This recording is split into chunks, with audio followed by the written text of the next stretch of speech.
বিস্তীৰ্ণ পাৰৰে অসংখ্য জনৰে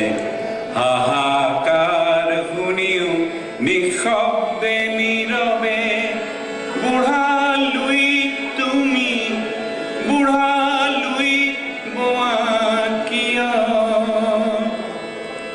নৈতিকতাৰ স্খলন দেখিও মানৱতাৰ